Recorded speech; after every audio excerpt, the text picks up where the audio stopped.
नमस्कार दोस्तों, आज हम जानेंगे कि रामायण में लक्ष्मण की पत्नी उर्मिला को सोने का वरदान किसने दिया था। तो आइए जानते हैं। रामायण ग्रंथ में ऐसी कई कथाएं मिलती हैं जो व्यक्ति के ज्ञान को तो बढ़ाती हैं लेकिन उत्सुकता भी पैदा करती हैं। आज हम आपको रामायण का मुख्य पात्र रहे लक्ष्मण और उनकी पत्नी उर्मिला से जुड़ी एक ऐसी ही कथा बताने जा रहे हैं जिनके अनुसार लक्ष्मण जी ने वनवास के 14 साल जाग कर बिताए, तो वहीं उर्मिला 14 सालों तक सोती रही थी। चलिए आइए जानते हैं इसका कारण। अपने भाई राम के प्रति लक्ष्मण जी के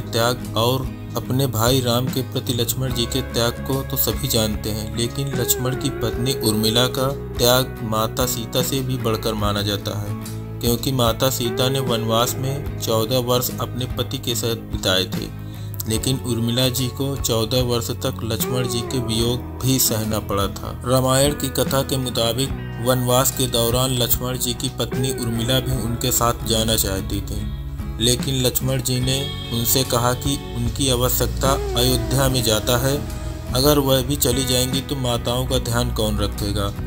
वनवास के दौरान एक बार लक्ष्मण ने नींद की देवी अर्थात निद्रा देवी की उपासना की थी। उनसे यह वरदान मांगा था कि उन्हें 14 वर्ष तक नींद न आए, लेकिन निद्रा देवी ने उनके सामने शर्त रखी कि उनके हिस्से की नींद किसी और को लेनी पड़ेगी। तब लक्ष्मण जी ने अपने हिस्से की नींद उनकी पत्नी उर्मिला को देने का निवेदन किया।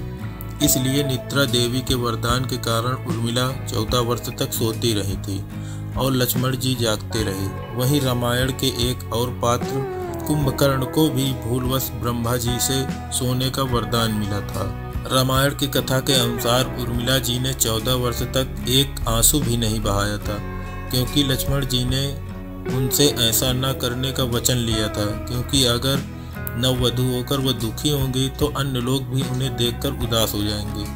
यह भी कहा जाता है कि जब लक्ष्मण जी वनवास पूरा कर अयोध्या वापस लौटे तो उर्मिला उन्हें पहचान न सकी, जिसका कारण यह बताया जाता है कि वह 14 वर्ष तक सोती रही थी और उन्होंने इतने समय तक लक्ष्मण जी को देखा नहीं था।